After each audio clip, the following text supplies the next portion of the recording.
Alright, good morning. I am in the shop.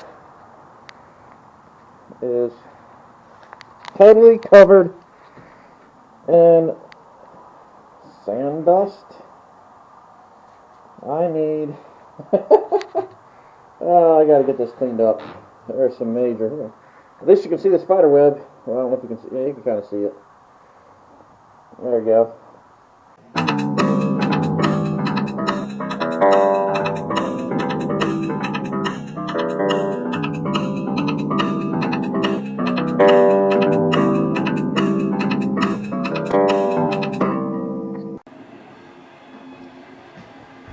Alright, so I got it cleaned up a little bit. Not the best clean job, but I got some of the dust and stuff out here. So it's time to move on. I'm going to make some epoxy sawdust with cedar sawdust, sand dust, and fill in some of the voids, like right there a little bit maybe. But there's a little bit of gapping in some of these spots. I don't know how that crack will hold up. Doesn't go all the way, oh, it does go all the way through. So I'll slowly see if I can get some to drizzle down in there to hold that together better. I didn't see that, that sucks. And just fill some of these voids with some epoxy. So what I'll do is I will re-clean that off there. Jeez. And then, so like spots like where, I don't see any offhand, where it goes, you know, just basically, so like right through here, I'll just put some tape right along that seam on the bottom so the epoxy goes through. It shouldn't go all the way through and onto the table. And I will put my mat down as soon as I find out where the heck I put that at. And then I'll have to do one or two at a time because that mat's not that big. So, go ahead and give her a quick little bit here, and then I'll, once I get this little bit shown up to you, then I'll, I'm a dusty mess. So then I'll show you what I'm talking about here. So, mix up a batch of epoxy. This stuff, I don't know if it's that great, but I'm just going to mix up, it's 1-to-1, and then a little bit of sawdust just to kind of help hide it a little bit. And then just, I don't know if I get that down in there, but you know, just let it sit on there and see if it can soak down a little bit. Right, try to get that cup that dropped. So we'll be back once I get some poured and I'll show what I'm talking about here. There we go, that's pretty good. I don't know if you can see that there. Come on screen. There we go, there it is. There we go. So, I got a ton left. So I'm gonna see if there's any of them that I can just start over on this guy here somehow. On these other boards, just so I don't waste it. And we'll be back once this dries, so about 2 days. Alright, so side one, done. Should have added a little bit more to that one there, but because there's still a crack right there. You can kind of see it, who cares. Either way, should add more epoxy to that one, but that big gap is filled, and I got all this one done, that guy done on the miter saw, and then the guy here on the table saw. So there's the 4 sides taped up, so now I can do other side of each of them. So gotta fill in this big gap here. I don't remember what else I've got taped down in the bottom. Maybe one of these knots here needs a little bit of work. I don't remember. So I will say this though, definitely put this stuff where it's warmer. It's been like in the mid-50s at nighttime. And it doesn't allow the epoxy to set and cure. So I take it inside and bring it in where it's warmer. Because it says 3 days to completely cure on this epoxy, and I had it out here for almost 3 days, and it was still very, very tacky. Excuse me, guys. Allergies are kicking in. But yeah, it took 3 days just out here in the shop and still wasn't even done. So I brought it inside, and 3 more days later, it was finally nice and done, cured. So that was on the first set of panels I did. The second set I automatically just took straight to the house. smarter. So what should have only taken like 3 days ended up taking a week. Okay, so I'm gonna set up for dowels to put the 4 panels together. This is either the front or the back. I don't know which side it is. Front panel or back panel. But it's gonna go. The board's gonna go this way. So I need holes in the side here for the dowels. So that means I need them on the ends of the other ones. Now all these panels are been epoxied. There's a few little spots here that needs some better stuff. There are little cracks there, here and there. Get those later potentially. But I epoxied it, all of them, and then I sanded the crap out of these things. It took days, months, years to sand all that down. Okay. Slight bit of a tater chip action to it. I'm hoping that'll come out whenever I do this, because it's not terrible. So I need the holes for the dowels on the ends here. So just clamp it and get them going. So this pin needs to be deeper than the other side, because the other side is only going through this thickness. So I need it to be, figure out how deep this is off of the dowel. So I need all these to be 1 inch deep.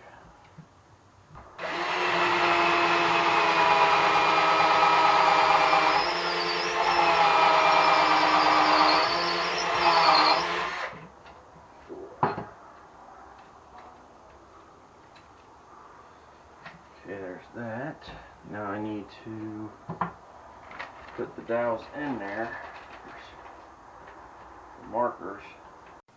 So I had to go and rewatch the videos I said. So basically all you do is you put the pins in, after you drill the holes in the top of the one board, put all the pins in, and then you line up the hole here, whichever one you're using, with that pin, and then set the fence here.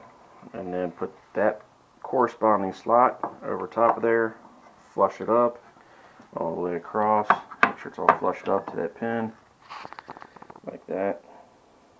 And then clamp her down, and then drill that 1/4 inch hole, which is the size I'm using, all the way across all these, and that's all you do. So I'm going to knock this out for all 4 sides, all 4 corners. Back once all that's done. Okay, so when you're doing these dowels here, for a box essentially, make sure you have outside, so the insides are touching. So whenever this comes up, it folds in correctly, or folds up correctly. And the nice thing is I got these big ass 90-degree corner clamps here that the wife got me for Christmas. I have yet to use. So we're going to try using these guys here. Beesons. Let's get the gluing. Okay. Pull these pins out.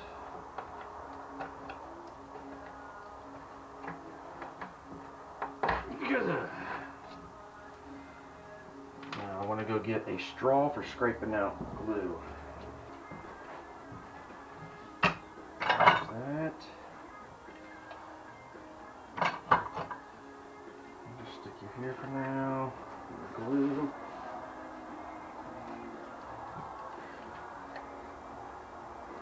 God, it's stuck to it. Damn, to get that cleaned out.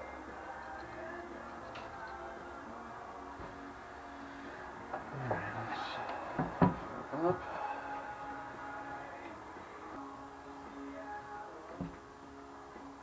There's my glue spray right here.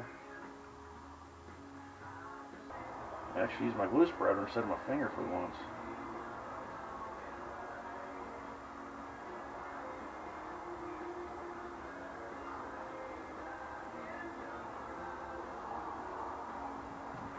Tickle glue in each one of these holes.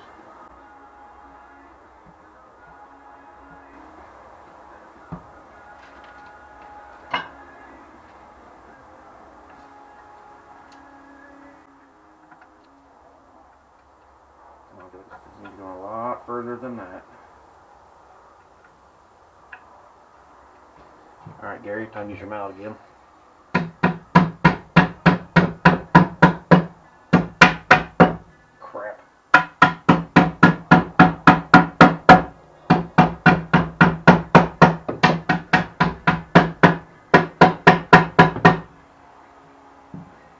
That sucks right there. Hopefully it doesn't cause any bad damage. I can fix that.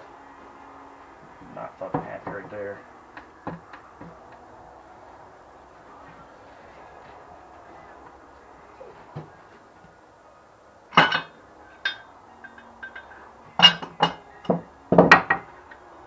these pins out because they're going to be in the way. Come on, damn it. I don't know how much my work time is on this glue here.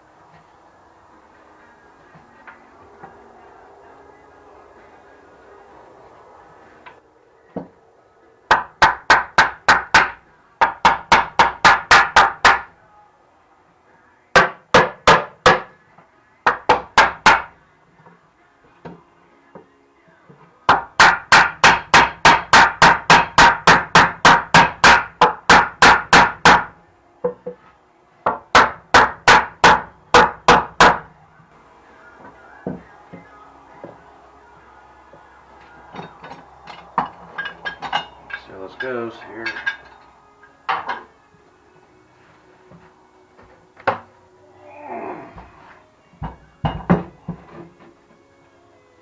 Put it up top. Whatever side this is.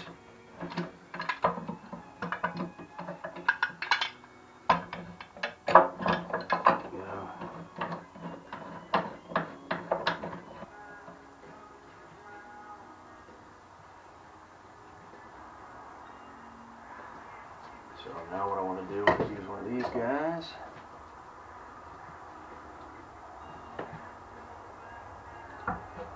Come on, right there.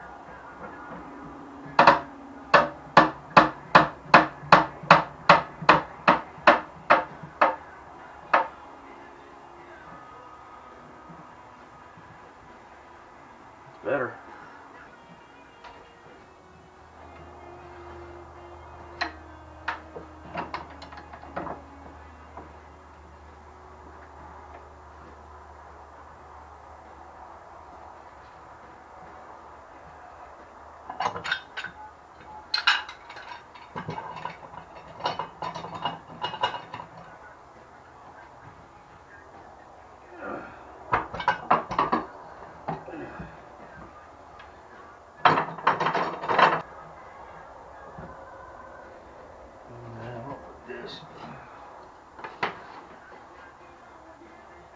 There for a little bit.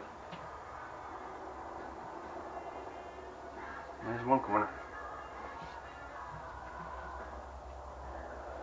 Liking it. Now I need to get my glue scrapes.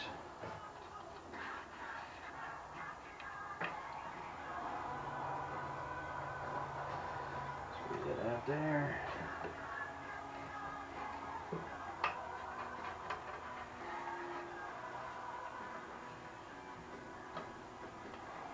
That later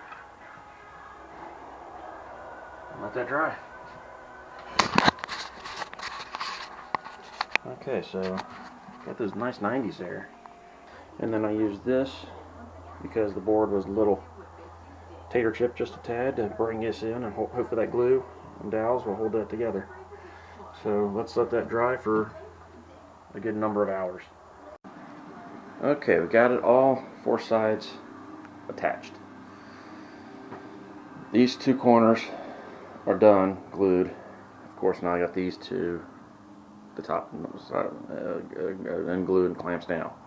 So, took the bottom and one side, got it connected, done, dry. Attached the second side, done, glued, dry. Then added what's currently the top, which would be the front or the back. And now it's in clamps, because the dowels go this way. So it's just easier to put the side in because the dowels go up and down, and then get that, and then just drop this piece on. And I've got new four-way clamps, which you're going to see. I'll show you when it's in the glue up here that I have to make. It comes with all these plastic pieces, and then the clamping parts to make that out of that big ass 2x4. So slice in half long ways. So cut it short ways, cut it long ways, half, quarter, half, thirds. And then put this together, and then find my proper cedar boards to build the bottom. They are, I mean, that's, I'm trying to hold this thing still here. That's pretty level. They're pretty flat, not tater chipped at all. I'm liking it. This board here doesn't count. It's just because I needed it to be longer. My panel there, it doesn't fit in there because of the way, well, the way that it is. She's in there. It's clamped down. It's not curved. When I put it all together, before I put it in the clamps, it had a slight curve to it. Don't remember which direction, but it's pretty flat. This is the base. So it's all glued up. Let the glue dry, and then we'll scrape off this extra glue here in a little while and clean this mess up. Okay, there's the panel. Sanded down to, I don't remember, I think it's 120. But I don't really care about the dust floating around in the air, which there's tons of it, and I'm breathing in cedar big time. Pulled my dust mask just for this guys here, so risking it for you. But all this dust in the air is going to settle in my epoxy when I pour it into the gaps and the cracks and the knots and stuff. But I want it there, because when I mix my epoxy, I'm going to mix, I don't know how much I'm going to mix up. Maybe 40 ml, maybe a little bit more, I don't know offhand. And fill these gaps up.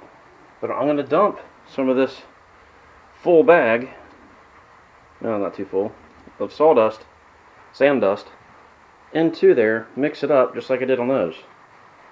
I want that sawdust in here to help, you know, blend a little bit. All the epoxy is now dried. Got some bubbles in it, but I don't care. It's going to get sanded. These bubbles are surface. So I'm going to sand all these spots down. And that'll be fun.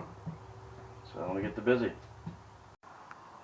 Alright, so there it is, just sitting on top there. It's still a little, but I think it's, well, it's still a hell of a lot better than I've ever made.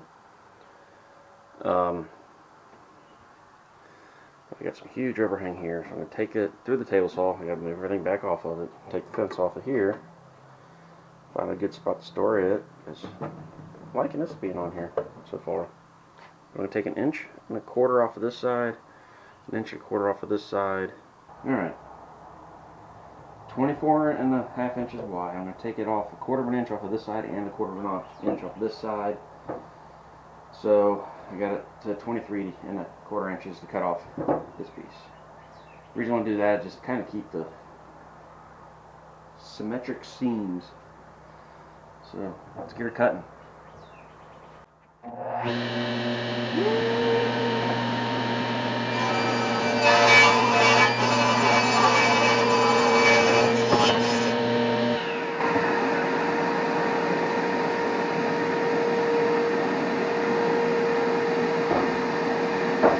Now I'm going to move the fence over another 1/4 inch, or 1.25 inches this direction. So it should be now down to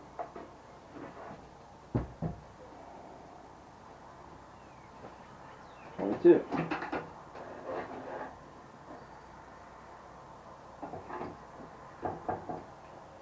Cut that off of the other side.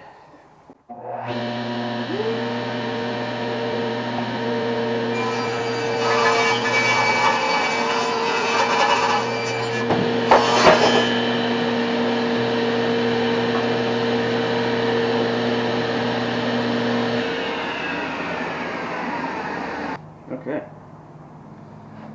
Now I gotta just place this on top, or on bottom on top, and flush trim bit around the edges. Okay, so now let's flush trim bit this edge. I got it just way down there with some sand and a paint bucket to keep it from moving. So get you a good palm router. This thing is scary as shit.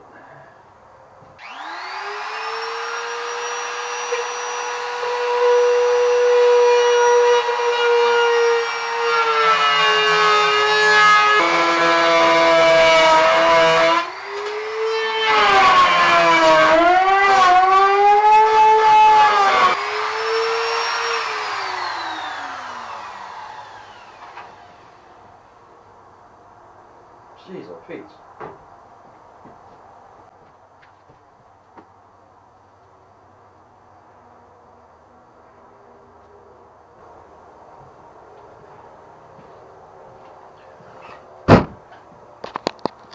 Alright, well, there's this side. As you can see, I don't like this tool. It's scary, but I gotta do the other three sides, so I'll be back once it's all done. Okay, next step is to move this over to the workbench to get the holes drilled for the dowels. So I added a little, good mark area. I want to touch the tips. So I put this back together. It goes on this way. It's the only spot that I've got marked is just so this. I just put it, and this will get covered with purple hearts, so I don't really care. You know, I don't have to sand it off. I don't have to erase it. It's going to be covered. So I'm going to drill the holes in the base first, so then I can lay it on top of it nice and gently with the little pokers, so I can work the holes into this. So let me get this moved to here. Now, okay, I've got the holes drilled in here all the way around. 3 on the short side, so 1 on each end-ish, and then 1 in the middle, and then 4 on this one, so the same. Split the difference in the middle there. So now I'm going to line this lid, base, bottom, this panel on here again, line it back up so that my arrows are, the tips are touching the arrows, and it's all flush. I'm going to lift up the corner ever so slightly, drop in these little markers into here, carefully set it back down, use my, thank you very much Gary, go check out his thing, his page, his channel, sorry, and then just give it a whack, just kuchika, and then put that little divot, we'll leave a mark so I know where to drill for the next ones. So here we go. Take this back out. Oh yeah. They're in there. Come on. Gotta have pliers for that shit. Pliers. The unfortunate thing is this doweling kit from Milescraft only comes with 2 of this size.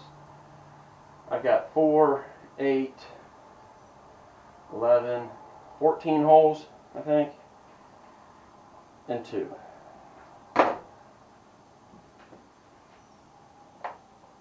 I'll put these back in here. And then feel it. I guess I'll just set it on there real nicely.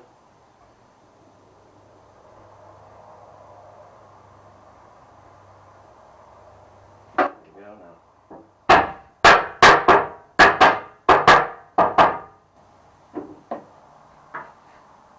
Lift it up, slide it down.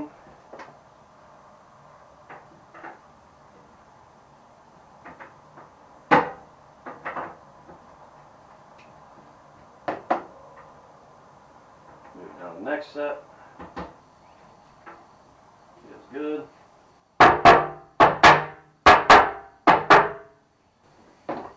Continue that all the way around.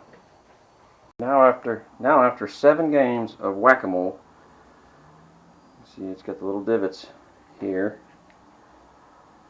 There's all the ones all the way around. Now I got to take my drill. Oh, there it is. My drill, and I've adjusted the depth stop on the from the jig down about 1/8 of an inch deeper than the side that I need to. So I'm just going to make sure that this, before I do that, does not go all the way through. And it doesn't. But that is awful close, so I'm going to take it just a tickle less. Start drilling the holes. Use that to stop. Once that touches, stop drilling. Alright, drilled some holes. Time to pound some pegs, as David we'll call him Prosciutto. Sorry, bud, wrong last name. But as he says there, it's drilled some holes and pound some pegs. So I've got all of these done. I was thinking about being smart and going ahead and add my Rubio monocoat to this and the inside, but I've never used it before. So I'm going to go ahead and screw myself and make it difficult. I'm just going to go ahead and attach this bottom. And then I'll finish it after that. So I thought about this before I even had to glue. Once I glue, put the lid on, the bottom on,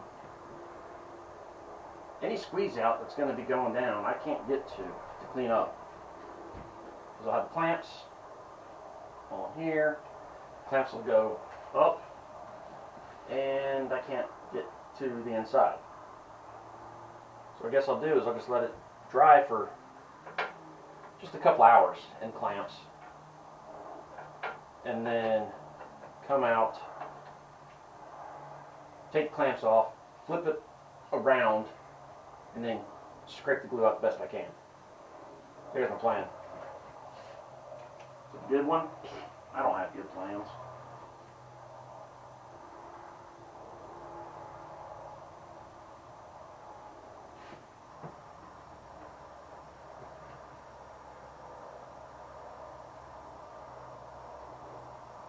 It'll work faster.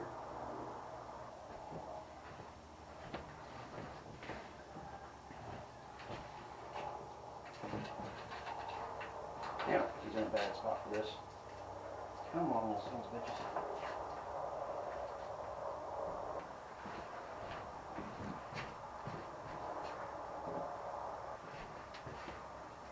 Why waste time doing that?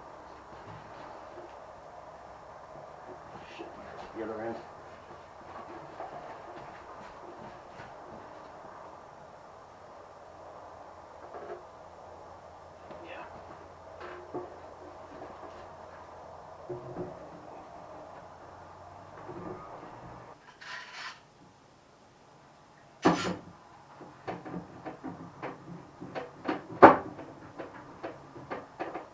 Thank you, Gary.